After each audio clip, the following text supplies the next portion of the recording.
Awesome. Hello, welcome folks. This is Ajay Sood reporting live from Shawnee. Yesterday I made a promise to myself and to my viewers and followers that I will be doing Facebook Live.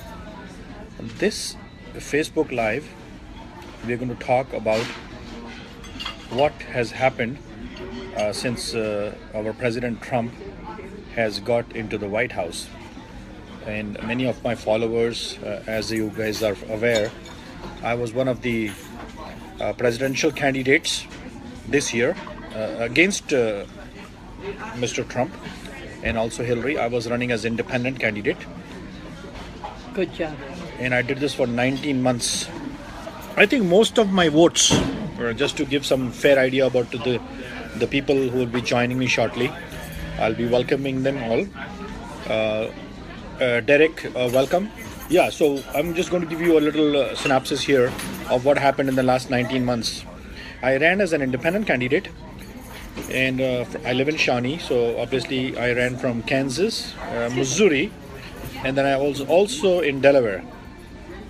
And most of my votes, I almost had dealt with about 30,000 people through my campaign, and I had almost 85% of Trump's votes. So people who were not willing to call in Trump as the president, they were the ones who were really giving me the votes out. Now, getting back to the conversation which one of my followers or my friends told me on Facebook that I should be talking to people and address this issue of what Trump has done yesterday and his executive powers. Since he took office about 2 weeks ago now, one of the executive orders he placed, I think yesterday, was banning all the Muslims from 7 different countries. And to name some of the countries, it's Syria, Iraq, Iran. I remember 3, unless any of the people who have joined me live could mention the other countries, but I know the 3 major countries were Syria, Yemen. I remember Yemen is also one of them, and then Sudan is one of them, Somalia is one of them. Yeah. And I can understand his way of behaving or acting upon this is, I think he strongly feels that these small countries, which the names I've given, are heaven. They are the hubs. They are the hubs for ISIS and ISIS-related issues. So I think maybe that is the reason why he has gone into those 7 countries. Other than that, and what he's trying to do.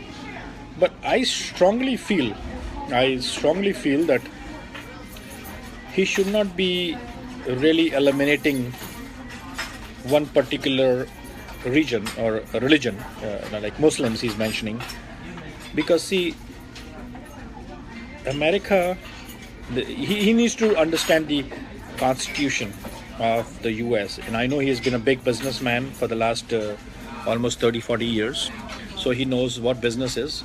So he does have business sense, but somehow being a president of the US, he has to understand that this is one nation under God, but people get together. We form a unity of people of different cultures, because it's all made out of immigrations. So a lot of people from other countries come here, and they do very well. If you really see, most of the people who are living in this country or who have migrated from other countries, they have generated more revenues than even the local people.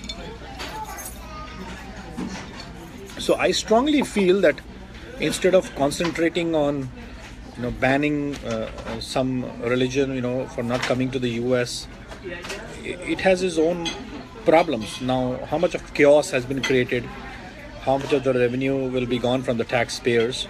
A lot of the airports have been not operating because there are so many people who are stuck up. I heard like 500,000 people who come to the US for different reasons have been stuck up because they are Muslims. So I don't really think so that will be beneficial in the long run. Although the ban is temporary, and I can understand temporary, but those decisions have to be made on a common ground. Means everybody has to get together for making such a big intention of stopping completely the Muslims. I really don't think so that the entire population of the Muslims are the problem. I think it's just the way we have presented America to the world in the last 10 years. That is a major problem. Not just by banning one particular religion and stopping Muslims. I don't think so that will solve. And secondly, we are a nation of different people with different religions practiced in this country. My father worked for the United Nations, and I always felt America is a place where anybody can come in for a better life, better prospects, and to unite together. That's how this whole nation was created, based on that. I am just here at IHOP. I landed up, talking to a female next to me sitting, and we were just strangers about maybe 10 minutes ago. I didn't vote. And now we are talking, and we are almost friends. So I think that is what is very important. That is what is very important And should be. for any president. You see, when you take that position, you're answerable to everybody in the world, not just to the US people. You are answerable to the entire world population. So each one will be looking at you and considering you on a very high level. And if you show your level way down, then people will not respect you. I think the first thing he needs to do is look for commerce, trade, what he can do, tie up as a commerce and trade, so that there is more prosperity, so that the economy gets better. Everybody has a job. Everybody should be happy. People are not happy. I'm like, people are so confused. American people are so confused after he got his first day of office. It was a Friday, I remember, after all the, he had to go through all these ceremonies. So first you have to create love, compassion, show your interest. Well, he hasn't Just done trying that to build up a building like a wall, it's not going to work out. No matter what position you go to on a higher level, first you have to bring together people on the same table. Your thought, your process of thinking has to be to bring unity in the public. Look at, we are all dissipated. America is not together yet as a group of people we are. Some people are against him, some people are for him. So America is divided, and the only way we can bring it together is by following certain norms. There are certain values in life. There are certain things which you have to do as at a higher level of a job. First, I think he needs to bring people together so that he can think smartly and make some good decisions. Look at now, what is he looking like? First he says, he brings up this executive order, and the right next after that, everybody's talking against him. Then on top of that, the Supreme Court has stopped what he has written as an executive order. So you see, you lose your value. I think those are not the two things he should be concentrating on. The first thing he needs to concentrate is how he can turn the economy and he can generate some more jobs. Something with economic thinking, bilateral trade or bringing more people, thinking of that level. His is thinking, believe me, I was not willing to do this Facebook Live, but a few days and few months since my campaign has been over in October, end of October, I have not done any Facebook's live. But I was thinking that some time during this time I will be doing Facebook Live. But the main reason for doing this Facebook Live is, let me tell you what exactly happened. About 3 days ago, one of a teacher, I'm in the teaching profession too for the last several years, as most of the followers know me. Georgie, I'll be coming to you, so just give me a little thought here. Don't let me lose my thought here.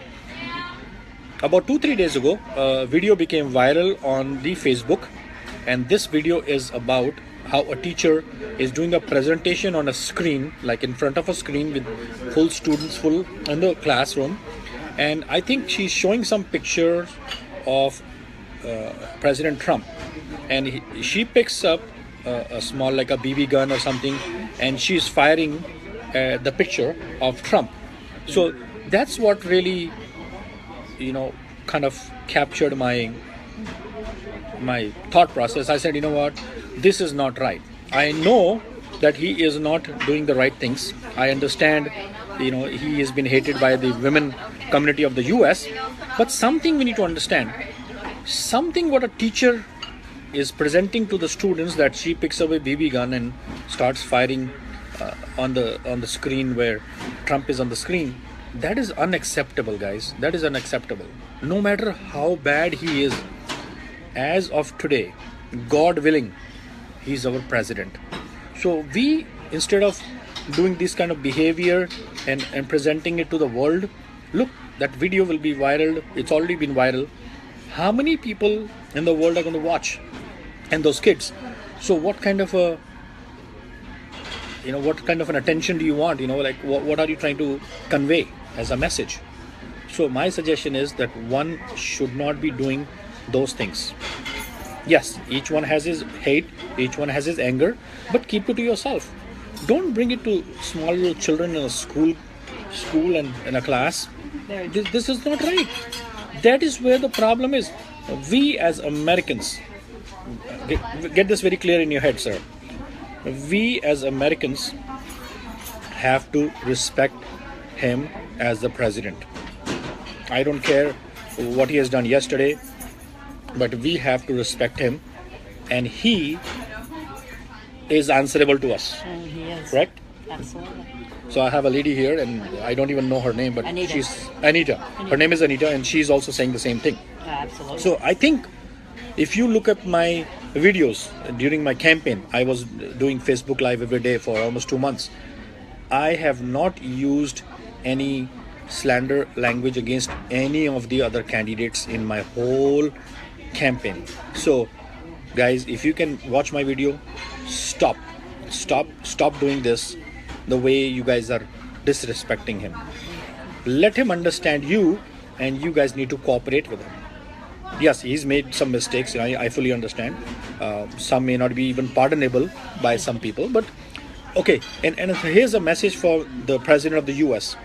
I strongly feel in my whole heart and mind and soul that being the president of the US and having so much of women against him, what he should do first day, he should get on the podium and apologize from the bottom of his heart and say, I apologize whatever I said against women of any race, color, creed, age. If he just does that, this is my message to the president of the US. If he does say this, just apologize, believe me, he will have all the blessings. He will have all the blessings in the world from these women. I can bet you that.